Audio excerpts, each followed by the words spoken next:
Hello दोस्तों, जीत Chauhan ARC में आपका स्वागत करता हूं। आज हम यूपीएसआई की एक बेहद महत्वपूर्ण सब्जेक्ट के हिंदी के वर्णमाला टॉपिक को सीखेंगे, जो कि हर सवाल में 3 से 4 क्वेश्चंस की वेटेज रहते हैं। जो कि टोटल पूरे यूपीएसआई के 43 पेपर्स हुए हैं, जिसमें से 3 से 4 क्वेश्चंस पेपर वर्णमाला के आते हैं। और हिंदी में वर्णमाला टॉपिक में अगर सबसे पहले अगर मैं जिक्र करूं तो वर्ण, जिसे एक होता है कि वर्ण और एक वर्णमाला। अब हमको ये समझना होता है कि वर्ण क्या है, वर्णमाला क्या है। तो अगर हम वर्ण को अगर हम सबसे पहले समझेंगे तो वर्ण एक 200 दिख रहा है ना आपको, ठीक है।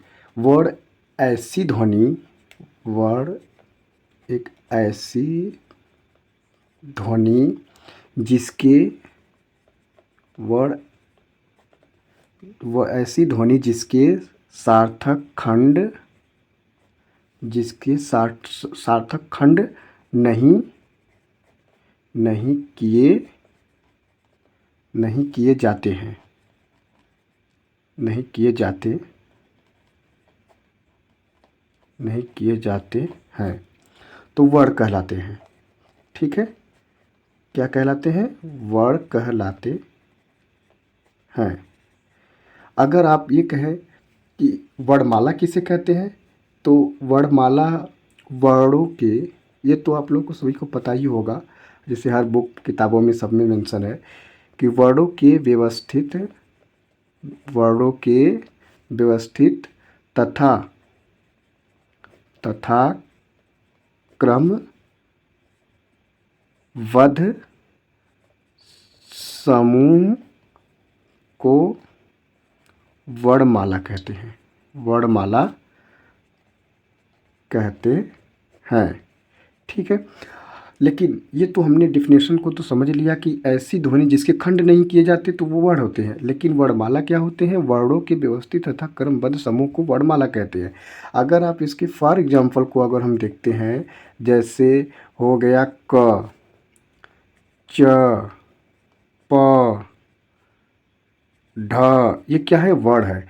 लेकिन हमें क्या इसमें, अगर इसको अगर हम फॉर एग्जाम्पल के रूप में, जैसे अगर हम उदाहरण के रूप में देखते हैं कि वर्णमाला व्यवस्थित क्रमबद्ध समूह को ही वर्णमाला कहते हैं, तो इसमें क्या होता है? जैसे क, ख, ग, घ, अंगा, ये क्या है कि वर्ण के क्रमबद्ध समूह को दर्शा रहा है, तो ये वर्णमाला के रूप में जाएगा। अगर अलग अलग एक एक वर्ण को लेंगे तो हमें ये वर्ण होते हैं। ठीक है, अगर इसके आते हैं, इसके वर्ण के कितने प्रकार के होते हैं, तो ये वर्ण के 2 प्रकार के होते हैं। कितने प्रकार? 2 प्रकार के होते हैं। 2 प्रकार के होते हैं। सबसे पहला एक होता है स्वर, दूसरा होता है व्यंजन। ठीक है दोस्त, एक होता है स्वर, दूसरा होता है व्यंजन। अब आप कहेंगे कि स्वर क्या होते हैं और व्यंजन क्या होते हैं, तो इसके बारे में भी हम लोग समझते हैं। वे वर्ण वे वर्ण वे वर्ण बिना बिना किसी वे वर्ण बिना किसी की सहायता से बोले जाते हैं। बिना किसी सहायता के बोले जाते हैं तो वो क्या कहलाते हैं? स्वर कहलाते हैं। ठीक है दोस्तों, क्या कहलाते हैं? स्वर कहलाते हैं। लेकिन व्यंजन क्या होते हैं? वे वर्ण वे वर्ण जो स्वरों की सहायता से बोले जाते हैं, उसे हम क्या कहते हैं? व्यंजन कहते हैं। ठीक है दोस्तों, इसे हम क्या कहते हैं? व्यंजन। अब हम लोग ये समझते हैं कि जैसे स्वर कितने होते हैं। स्वर हम लोग अगर हिंदी में समझेंगे तो ये हिंदी में स्वर टोटल 11 होते हैं। ठीक है, जो कि जैसे आ से आ पूरा कहाँ तक? आंग तक होता है। ठीक है दोस्त, लेकिन व्यंजन को हम लोग देखेंगे तो क से लेके क्या तक। अब आप ये कहेंगे कि थोड़ा सा इसको डिफिनेशन जो है इसको थोड़ा समझा दीजिएगा कि ये कैसे क्या है। तो जैसे देखिए, वे वर्ण बिना किसी सहायता से बोले जाते हैं। तो मतलब ये स्वर खुद कहता है कि मुझे किसी की सहायता की आवश्यकता नहीं, मैं अपने आप पे खुद इंडिपेंडेंट हूँ। ठीक है। जैसे है, में किसी की सहायता लेने की हमें आवश्यकता नहीं हो रही है। लेकिन जैसे हम लोग अगर व्यंजन में आते हैं तो व्यंजन में क्या होता है कि वे वर्ण जो स्वरों की सहायता से बोले जाते हैं तो उसमें व्यंजन कहलाते हैं। तो लेकिन इसके फॉर एग्जांपल को अगर हम समझेंगे, जो ये क है, क क्या होता है, क के आप क को आप अकेला इंडिपेंडेंट में नहीं बुला सकते हो, वो किसी ने किसी की सहायता किसका लिया है, स्वरों को लिया है, स्वर की सहायता। यहाँ देखिए मैंने आप लोग को डिफिनेशन में खुद इसमें मेंशन करवाया है कि वे वर्ण जो स्वरों की सहायता से बोले जाते हैं वो व्यंजन कहलाते हैं। अब देखिए जैसे क है ना, तो ये जो क है, क हल्का से देखिए स्वर आता है कि नहीं। अगर आप ख भी कहेंगे तो भी देखिए ख, तो यहाँ हलंत लगा देंगे। ठीक है ना, हलंत लगा तब जाके सही माना जाएगा। जब हलंत स्वर लगा देंगे तो हलंत हट जाएगा। ठीक है दोस्त, ये ख हो जाएगा, फिर क हो गया, फिर ये देख ग। ह में सब में स्वर की सहायता ली गई है। ठीक है, सब में स्वर की सहायता ली गई है। ठीक है ना दोस्तों।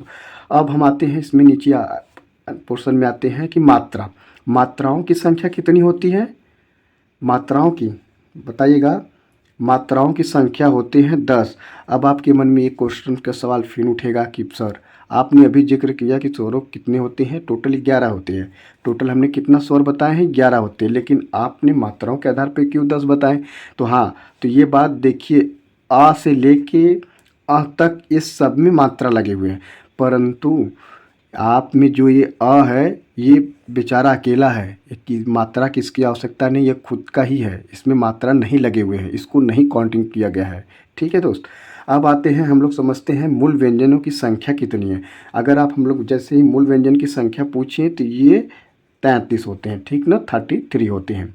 अगर पूछे कुल व्यंजनों की संख्या तो देखिए किसी न किसी बुक में अलग अलग तरीके से दिए हैं। जैसे आप आदित्य पब्लिकेशन को उठाएंगे तो उसमें लगभग दे दिया है 43 के समथिंग में दिया है, लेकिन हम लोग 41 ही मानते हैं। ठीक, वन लेते हैं। अच्छा दोस्तों, इधर आते हैं हम लोग रिमार्क। रिमार्क ने वर्णमाला, रिमार्क जो है वर्णमाला में कुल कितने अक्षर माने हैं। तो टोटल उन्होंने 52 माने हैं, जो कि 52 है। भोलानाथ तिवारी के अनुसार कितने हैं दोस्त, भोलानाथ तिवारी के अनुसार जो ये रीस शब्द हैं, जिसको हम लोग रीस जो स्वर है, इसको कहता है कोई स्वर नहीं मानते हैं, इसको स्वर नहीं मानते हैं। कौन नहीं, भोलानाथ तिवारी जी इसको स्वर नहीं मानते। कामता प्रसाद गुरु जी के अनुसार अगर हम वर्णों की संख्या ले, कामता प्रसाद जी के वर्णों की कुल वर्णों की वर्ण कुल संख्या अगर हम कुल संख्या देखें तो 43 है कामता प्रसाद गुरु जी के अनुसार। अच्छा दोस्तों, एक हम लोग छोटी सी की थोड़ा और सीखेंगे कि जैसे ही हम लोग भाषा की लघुत्तम इकाई पहुंचते हैं तो उसमें हम लोग क्या कहते हैं, वर्ण। अभी हमने वर्ण शब्द का ऊपर जिक्र अच्छे से एग्जाम्पल के तौर से हम लोग सीखा। फिर इधर आते हैं जस्ट नीचे भाषा की सार्थक लघुत्तम इकाई। अब इसमें जब सार्थक शब्द जुड़ जाए दोस्तों तो इसमें लघुत्तम इकाई शब्द होता है। ठीक है, शब्द होता है।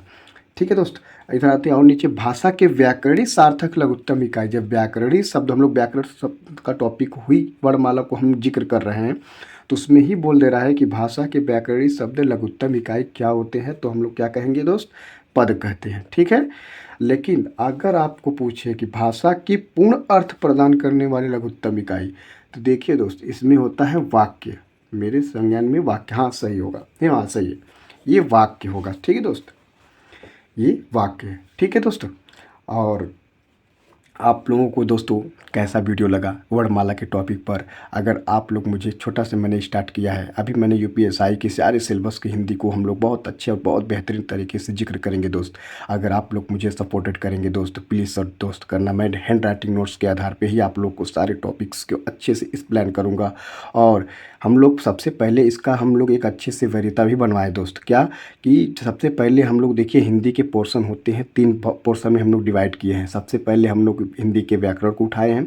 हिंदी व्याकरण रहेंगे, उसके बाद फिर शब्द भंडार रहेगा, उसके बाद हम लोग साहित्य के पोर्शन में चलेंगे। हालांकि आज के डेट की वेटेस्ट के अनुसार से, लेटेस्ट पैटर्न्स के अनुसार से एग्जामिनर का टारगेट ही होता है कि अगर हिंदी का अगर आसानी इस व्याकरण शब्द को छोड़ा है तो साहित्य के पोर्शन में इन्वॉल्व हो जाते हैं। उसको भी हम लोग बहुत अच्छे से, बहुत अच्छे बेहतर तरीके से ट्रिक के अनुसार से समझेंगे दोस्त। लेकिन बस आप लोग की सपोर्टेड की मुझे सख्त सख्त ज़रूरत है दोस्त। आप लोग प्लीज़ मेरे चैनल को सब्सक्राइब और लाइक और कमेंट करिएगा। अगला टॉपिक भी आगे हम लोग पूरे वर्णमाला को जिक्र करेंगे, अभी नहीं।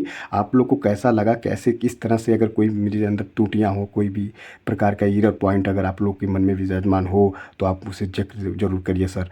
मेरे आप लोगों से बहुत नम्र तरीके से अनुरोध है सर। ठीक है दोस्तों, ठीक है, आप ही लोग मेरे सब कुछ हो। ठीक है, मैं जीत चौहान ARC यूट्यूब चैनल के सब्सक्राइब चैनल को जल्द से जल्द आगे करके अच्छे से अच्छे दोस्तों लाइक करिएगा। ठीक है दोस्त, कमेंट बॉक्स में कैसा भी क्या हो मुझे ज़रूर आप लोग शेयर करिए। ठीक है दोस्त, ठीक है, धन्यवाद सर। कल से आप लोगों का नियमित टॉपिक से नियमित तरीके से चलता रहेगा। और हाँ, ये चीज़ आप ना भूलें कि सुबह भी हेड राइटिंग नोट्स के अनुसार ही आप लोग को प्रोवाइड किया जाएगा। सुबह 5 के 6:30 के समथिंग में आप लोग को करंट अफेयर की हैंड राइटिंग नोट्स के अनुसार से एकदम अच्छे से इस प्लान करते हुए हम लोग निकलेंगे। ठीक है दोस्त, करंट अफेयर्स को भूलिएगा मत दोस्तों। ठीक है, ओके, थैंक यू दोस्तों, लव यू।